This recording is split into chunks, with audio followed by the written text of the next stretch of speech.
So what do you do when you make a living in sales and your last deal of the year crashed before Christmas? Well, you do what any normal human being does. You watch a ton of soccer games and you come up with the top 5 best soccer matches you have ever watched. All right, yeah.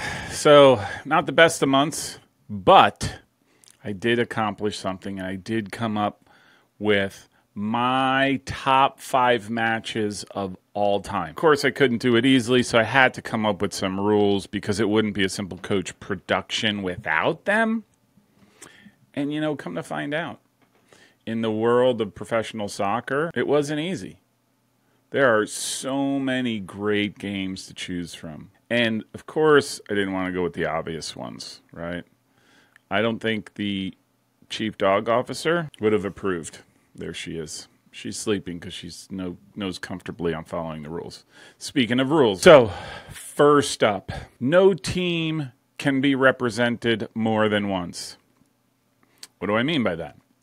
So if I choose the classic game, 1989, Arrigo Sacchi's AC Milan basically comes close to soccer perfection by defeating Real Madrid in the second game of the UEFA Champions League semifinals.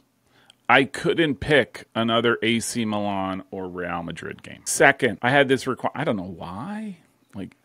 I had to have watched the game when it was played.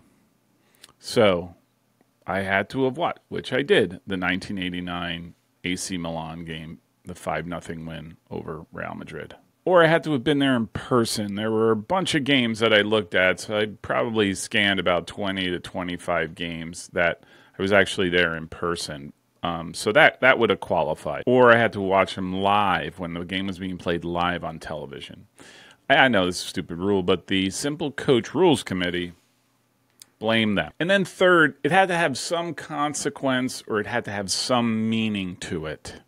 So, it had to have led to something important. It could have been a championship game for a trophy, or it had to represent a statement for that team.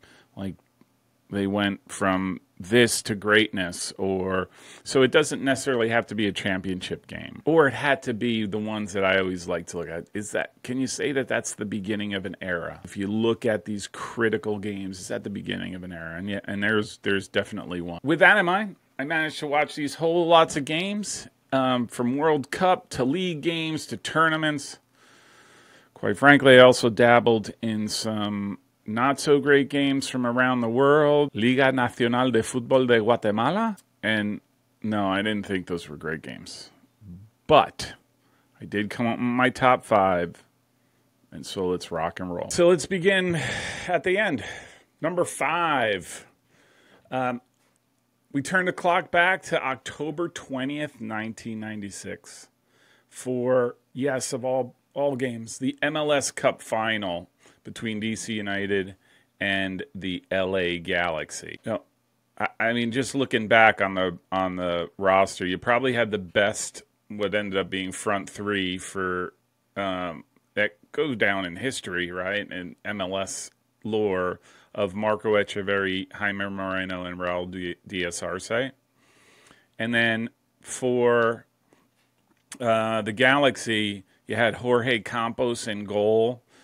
Kobe Jones in the midfield. You had Eduardo Hurtado up front.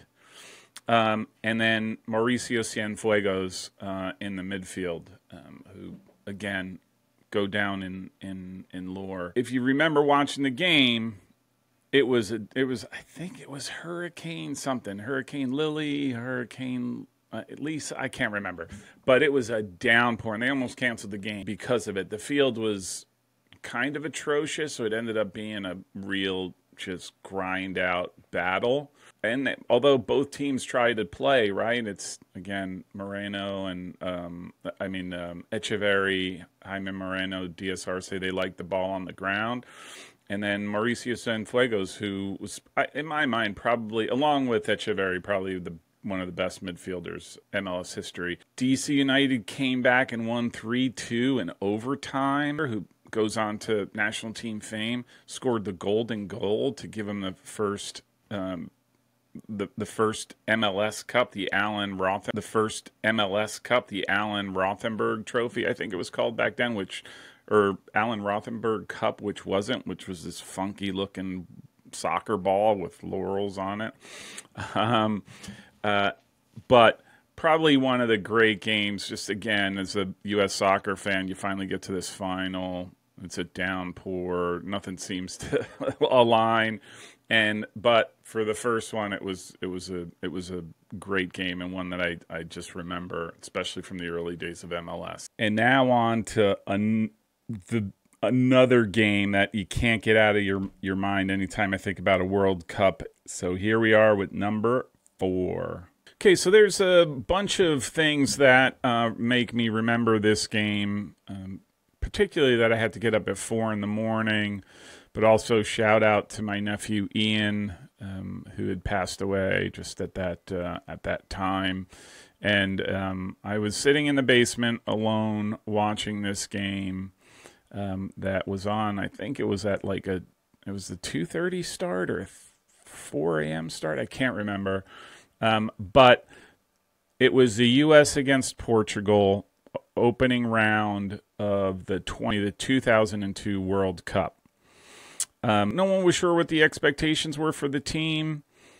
Remember 1998 under Coach Steve Sampson, we had our pretty awful experience at the World Cup. We lost all 3. There was a lot of infighting. Captain for life, John Harkes, was clearly not captain for life anymore. A lot of infighting, a lot of unhappiness, and it was just not a good overall experience. So here we go into 2002. Coach Bruce Arena, and we're going up in the first round against 2000 Euro semifinalist Portugal, but also one of the favorites actually win the entire thing. So it was definitely a big rock mountain to climb for the U.S.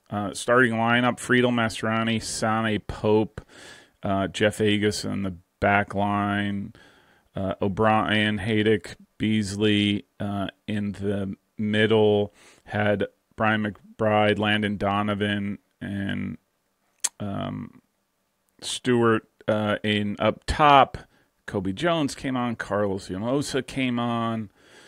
We had a young Greg Berhalter on the team, Casey Keller, Tony Meola, Clint Mathis, Joe Max Moore, Claudio Reyna.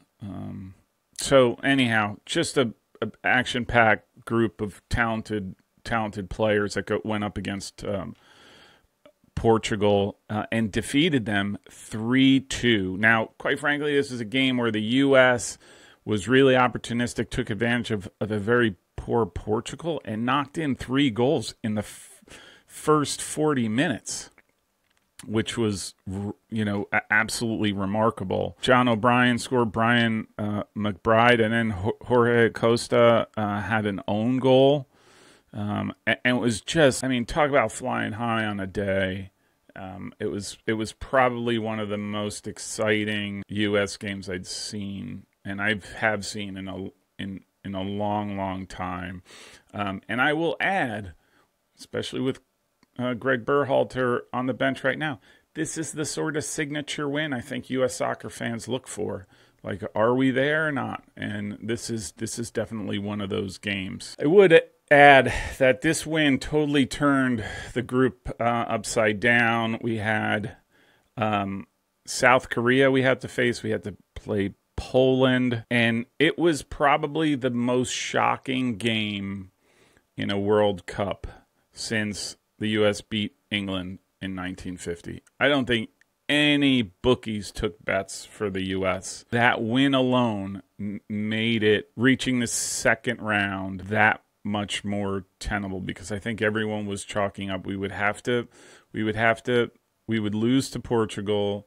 The host nation could be tricky, need to get a point there, and then we would aim to beat Poland, and just sort of went awry. The explosive start from the U.S. at the beginning, Brian McBride, 3 minutes in, heads the ball in, beating Victor Bahia, who makes the save, and then John O'Brien just buries the ball. There was Landon Donovan receives a ball out wide, crosses it in. It deflects Jorge Costa, who's trying to block the cross, and it takes this weird spin and goes into the back of the goal.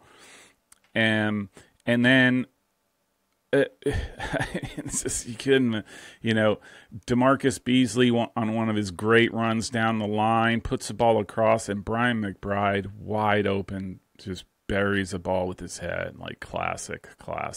Portugal does pull 2 back, but yeah, it was an absolutely fantastic game. I watched it again, and I was still all jacked up from it, so you get a chance. Okay, so that's 2 down. Now 3 to go. So here we are with number 3. All right, so this one's a little bit from the vault. Right, so this one goes back a little bit. For number 3, I opted for a game that, again, for me is a classic game. And maybe it's nostalgia. I'm totally willing to admit that. But this time we're going to the 1982 World Cup quarterfinal at the Sarriá Stadium, which no longer exists, which used to be the home of Espanyol, and was 15-minute, 20-minute walk from my house where I used to live. And I used to go there every other Sunday for 7-8 years. And you can see the picture. One of the ends is where I used to stand behind the goal and where I saw Thomas Nkono, great goalkeeper, Nigerian goalkeeper, or Cameroonian. I can't remember. But anyhow, so that's where the epic clash between Italy and Brazil happened. And it's where Paolo Rossi really came into the soccer lore, I guess you could say. He had probably one of the most memorable hat tricks. Italy wins 3-2, and they ultimately go on to win the World Cup. And it is a classic. So Brazil was known as this free-flowing team, still relentless on attack, and Italy still played Catenaccio. They had Dino Zoff in goal. As a matter of fact, let's take a look at the roster. At Dino Zoff in goal, who was notorious for receiving the ball and spending minutes in his box, walking back and forth to kill time. You had Gentile, who was one of the defenders. Antonioni, who actually I think scores a goal in this game or what have you. Tardelli, Marco Tardelli. Bruno Conti. What? Bruno Conti was there? Holy smokes. Graziani, and then obviously Paolo Rossi. Just a spectacular squad. And then, look, I'll just go down the entire roster for Brazil. Waldir Perez, but at that time the goalkeepers weren't were good, relatively good as they are now.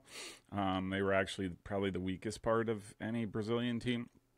Leandro, Oscar, Luizinho Jr. In the back. Jr. has that, I think maybe it was 78, the World Cup, where he hits a pass outside of his foot, bends it around a defender to, I forget who was making a run down the line. In the midfield, Cerezo Socrates, the chain-smoking doctor. You had Eder up front. Oh, he was also a midfielder, but was pretty much an attacker, and I think he scores in this game. Falcao. You had the great Zico. What? And Serginho. I mean, you just can't what? I mean, you don't. Most of the game, because of Brazil's attack, is playing in Italy's half. And, I mean, all they were doing, it almost seemed like they were fighting for survival at times. And, Gentile is the man of the match, just incredible talent, marking Zico, and actually takes a yellow card and misses out on the semifinal as a result. But anyhow, so Paolo Rossi scores on a famous header. Crowd goes crazy. Just 5 minutes in, and then 5 minutes later, Socrates levels the game. And still in the first half, Paolo Rossi intercepts a pass and then goes to goal. In the second half, Falcao hits a screamer to tie it up, and so scores 2-2, and it's 15 minutes left in the game. Brazil fails to clear out a corner, and it somehow lands to Rossi, who connects and scores his hat trick and puts Italy ahead 3-2. They thought they had a fourth, and then it got disallowed for offside. And then Zino Zoff, who, it's funny because it ends up something similar happens in one of the next ones we'll talk about. But Dino Zoff comes up with a miraculous save, and then as a result, Italy goes on to the semifinal. They play Poland, and then obviously they go to the final to play Germany, where they win it. So just an outstanding game, great personalities.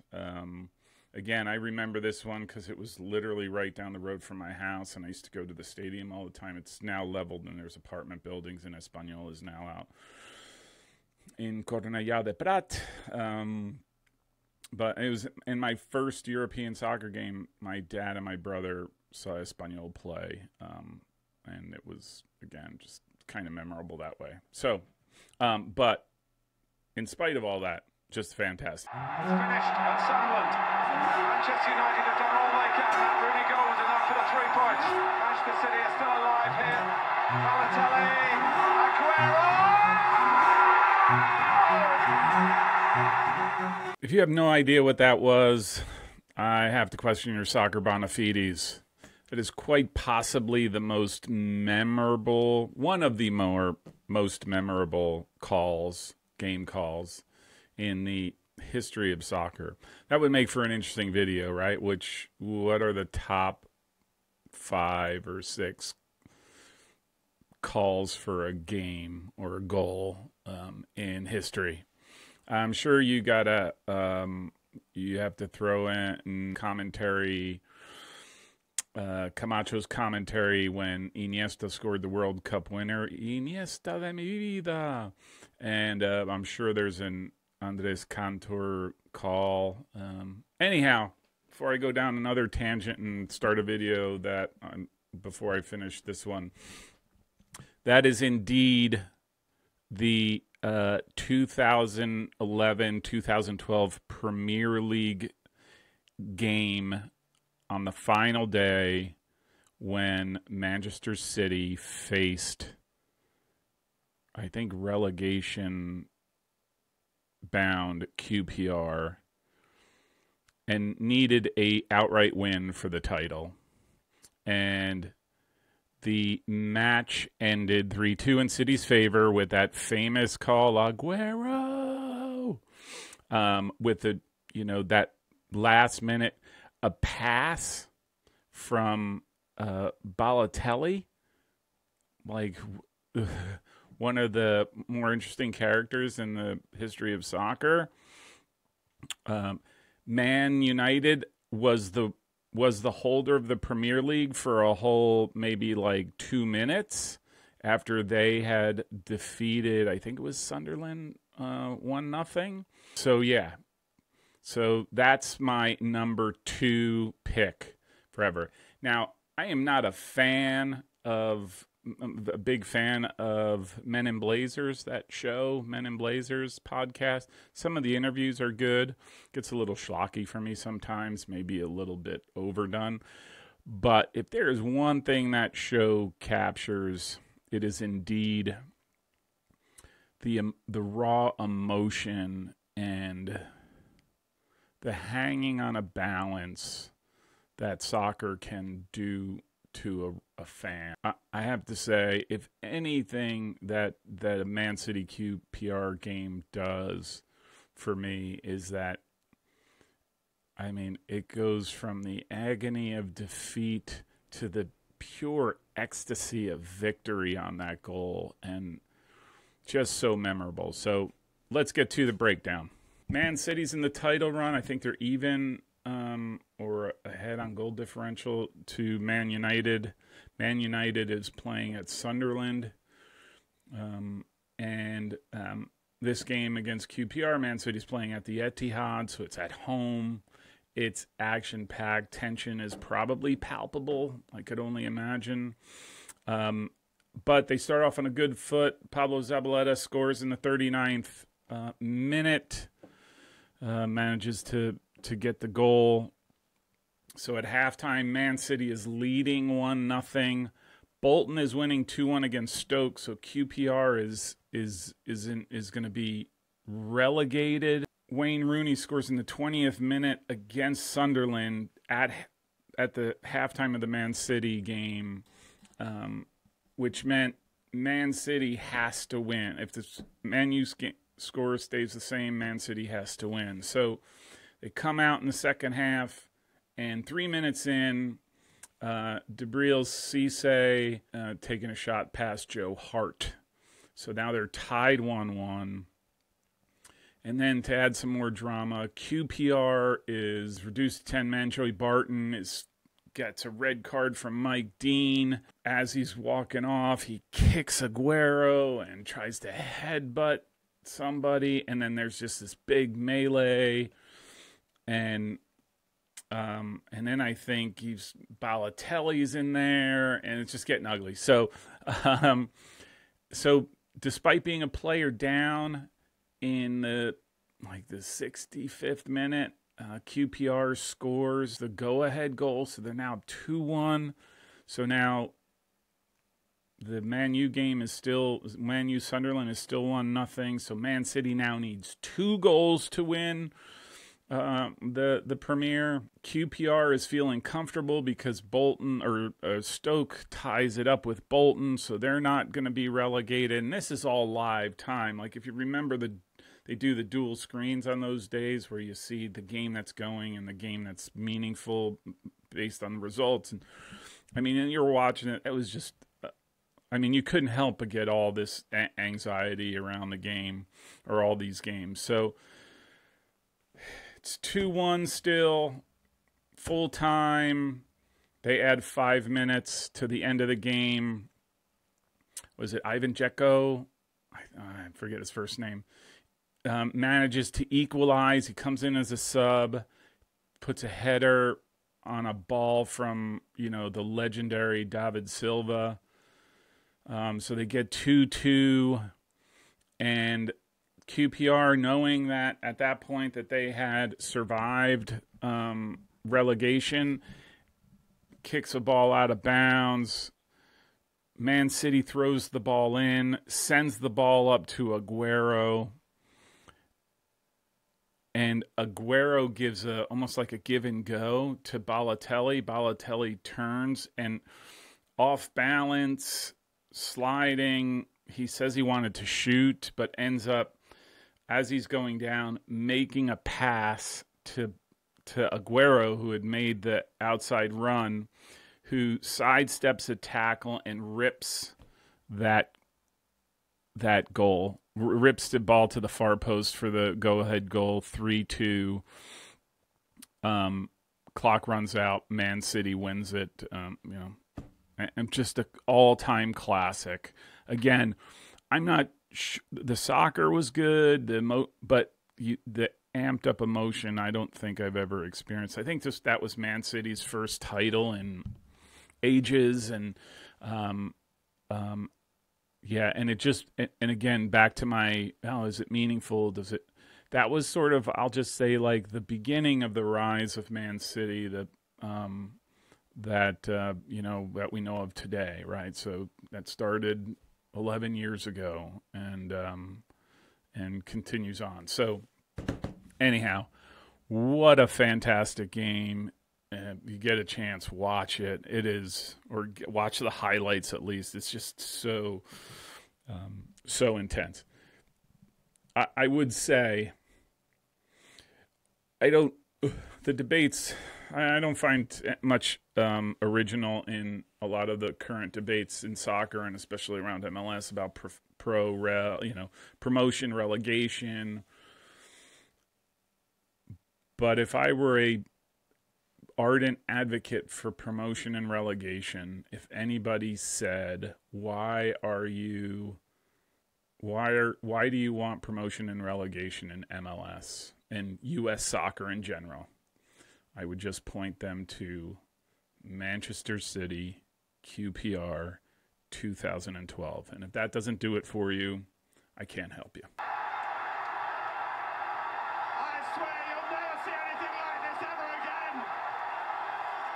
Watch it, drink it in. They've just heard the news at the Stadium of Light.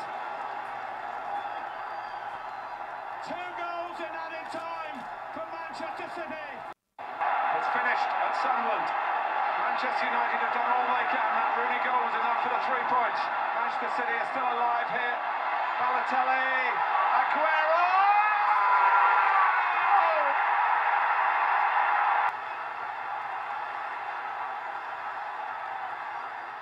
This has caused some consternation in Simple Coach HQ. The board of directors has stepped in and demanded that I add a game that, not that I was on the fence about, don't get me wrong, but, I have strange justifications for things in my own mind, that this one got overruled quite strongly. So, we just did number 2. So you would think that would lead to number 1, but no. Here is 1.5. So I get this letter from the board. Starts off with the following. Board of Directors of All Things Division III Soccer wishes to formally communicate a decision of significant importance concerning the content strategy of our Steam channel. After careful consideration and extensive discussions, the board has collectively decided to override the initial decision made by Simple Coach and include the Argentina-France final match at the 2022 Qatar World Cup in our top 5 matches ever.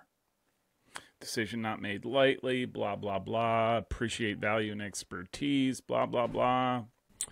Let me be clear. And first of all, I don't like to air our grievances outside of the locker room, but this just bubbled to the surface, so felt it important to share with the audience. I am not saying that the Argentina-France game was not great. Indeed, I do think it is a great game, and I'll explain. But my original exclusion from it is, if you notice, there are the games that I have go back, as early as 1982, and I can't justify it now. After we argued about this yesterday, I can't figure out why I didn't add it. So let's get started. 2022 Qatar World Cup final, Argentina-France. So if you remember the 2022 World Cup and Argentina's run through it, they began the tournament losing to Saudi Arabia, which, was not the most auspicious start, but they did wrap up their group. They beat Mexico 2-0 and then Poland 2-0. They ended up leading the group. So the Saudi Arabia game was a little bit of a blip, but you could hear the howls from all corners about Argentina and how it fails to show up, and Messi's last World Cup and whatnot. They started out in a tough spot, and for their part, Les Bleus started pretty strong.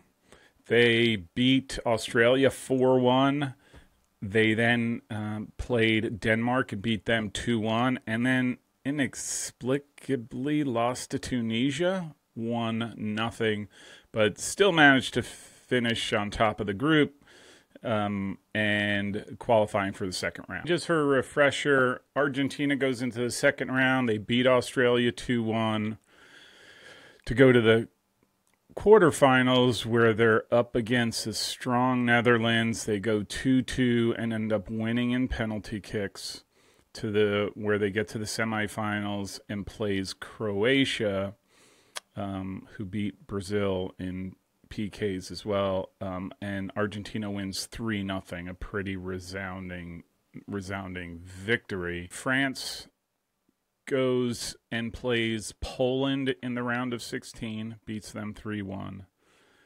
The killer matchup for me was the quarterfinal matchup, France-England, and France wins that one 2-1. Faces in the semifinals the surprise of the tournament, Morocco, and beats 2-0.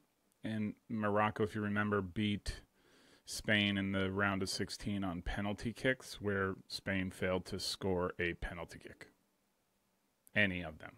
So we were all set for the France-Argentina in the finals. Now, heading into that game, remember, Mbappe was leading the tournament in goals. I think he had 7 up until that point.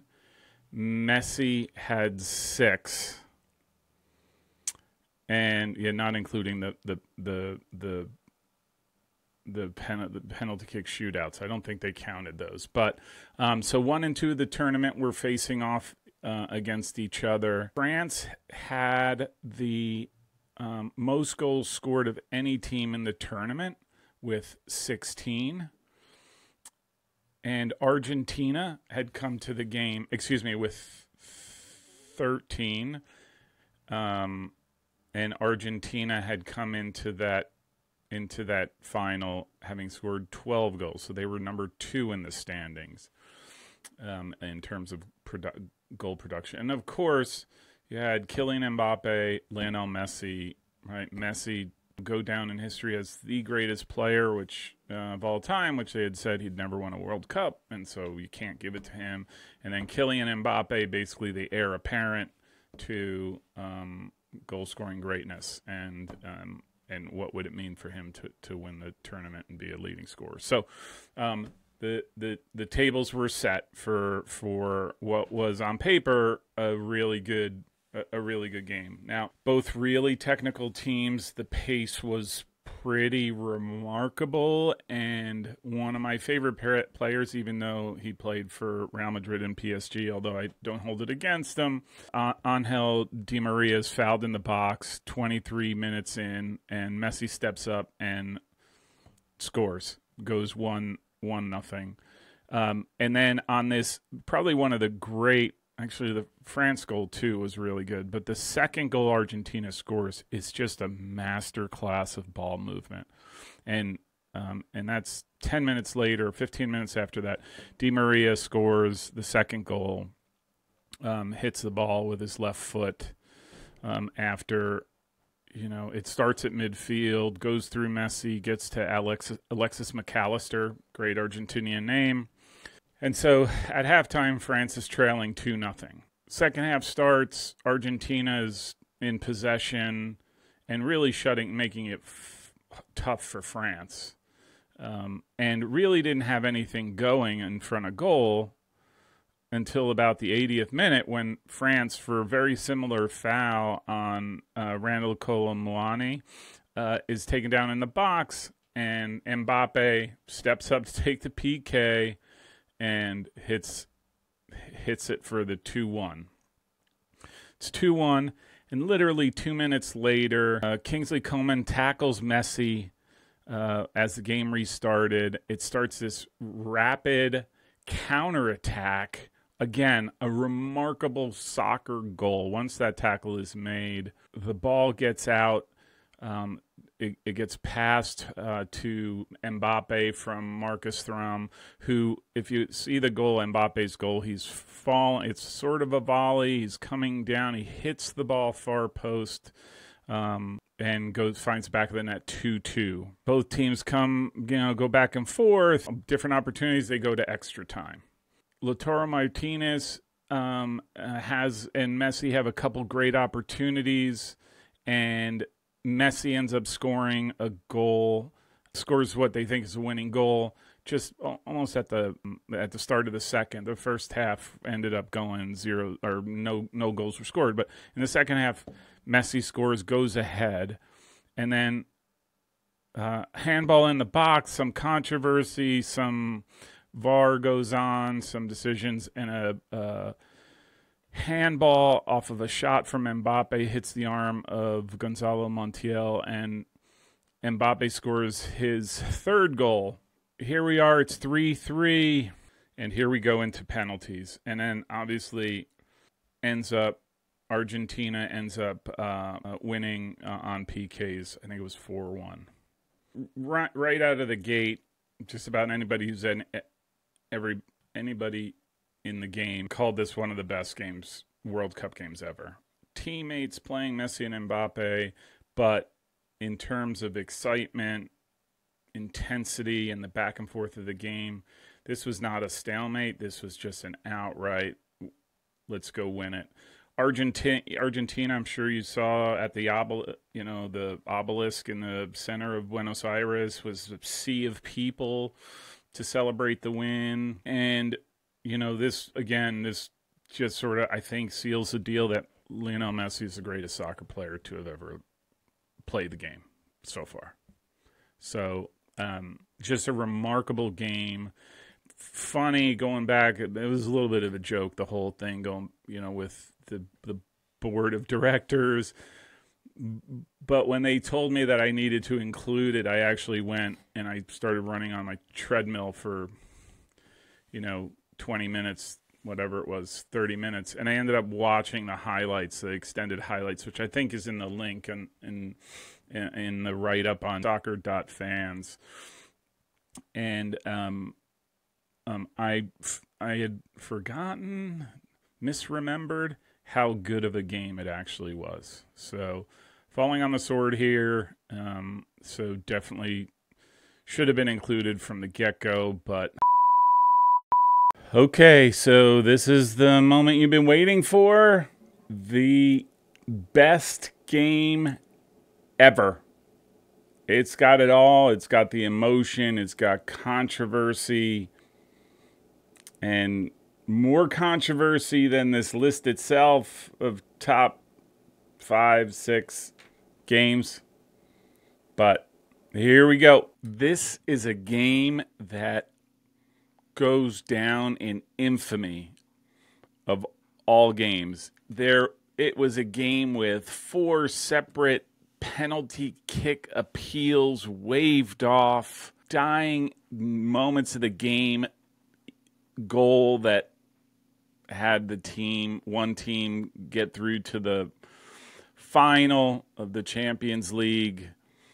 It was supercharged emotional night, and if you were watching, you couldn't help but just sort of be totally sucked in emotionally to the game.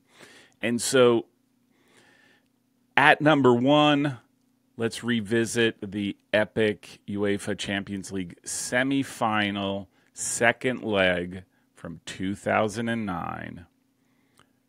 Chelsea versus Barcelona. So if you remember, Barcelona needed just not to lose against Chelsea to make the final. First final in I forget how many years, hoping for their second European championship since beating Fiorentina.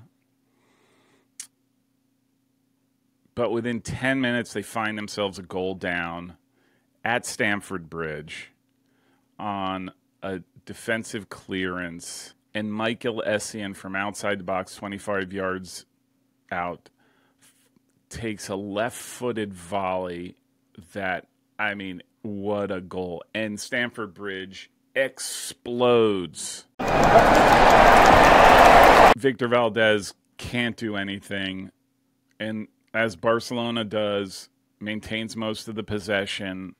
But Chelsea was quick to capitalize on mistakes, so Barcelona's being a little chippy. Eric Abidal gets a straight red for a foul on Nicolas Anelka, but if there was VAR, it might have been waved off because Eric Abidal really didn't touch him as he was going through the goal. Norwegian referee Tom Henning Ovrebo gives 4 minutes of extra time. Barcelona is pressing with a minute left, maybe a little bit less, just when it looked like Chelsea were about to secure a repeat of the 2008 final. Messi plays a ball in this like pseudo-chaotic, just trying anything across the edge of the penalty area where Andres Iniesta de mi vida, takes a strike from outside the box, goes upper corner, and Peter Cech diving, can't do anything about, and Barcelona ties 1-1, and Barcelona fans go bonkers. Now, as I mentioned, Chelsea claims that they were robbed. The first handball by Gerard Piqué. Handball? What handball? And then the second by Samuel Eto'o in the I see nothing seconds before the whistle blew. And that's that after that it had been tied up. And that's that, if you remember, Michael Ballack and Didier Drogba. Michael Ballack's chasing after the referee after he waves it off. Didier Drogba on the sidelines after the game is yelling at the ref and then yelling at the camera. I mean, it was epic. And as a result, Barcelona makes its way through to face Manchester United in the Champions League. And then that leads to this incredible run by Barcelona, which probably is, for probably a 2 to 3 years stretch, was probably the best soccer team ever. And this game against Manchester United was pretty impressive. The following year, Barcelona plays Manchester United again and beats them 3-1 in probably one of the most complete, perfect soccer games that Barcelona or any team has ever played. And then you might ask, how controversial was this? What happened to the referee, Tom Henning Ovrebo?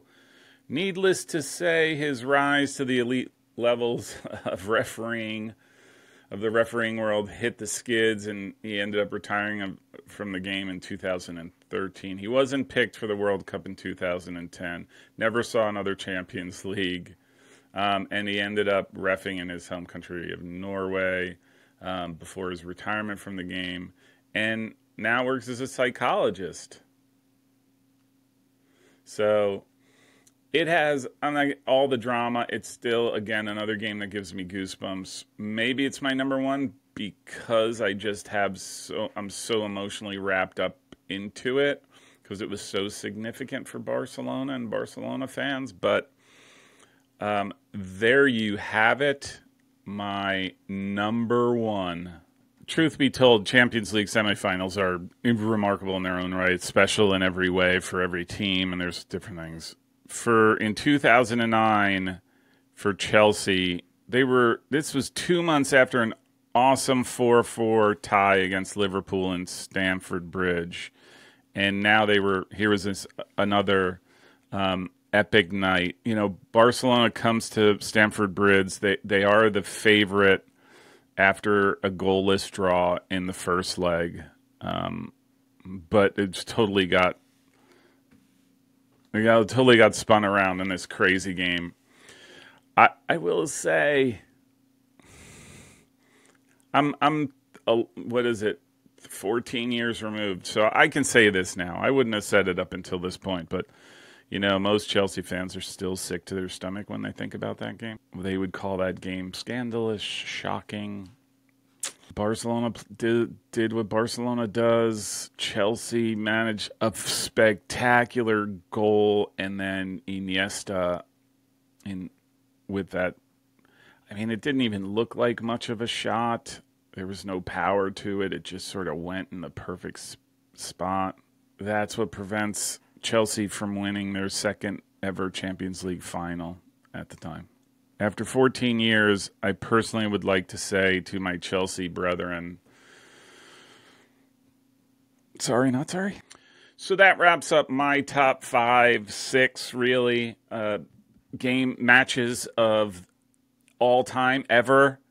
Yeah, I'm sure there's a little bit of controversy. I'm sure there's doubts, but you know, the beauty of the game is that everyone has this different emotional reaction to games and attachments to games that go beyond the actual spectacle, but into a broader, complex love of the game. And so I hope you enjoyed. Do me a favor. If you like this video, give it a thumbs up. If not, feel free to be your Roman Caesar imitation. Subscribe. That would be greatly appreciated. And I hope you enjoyed this video. This was a lot of fun to make. And if you saw the backroom discussions and arguments that myself and the board of directors and Jackie have had over this, you would probably chuckle. But I'll see you on the next one.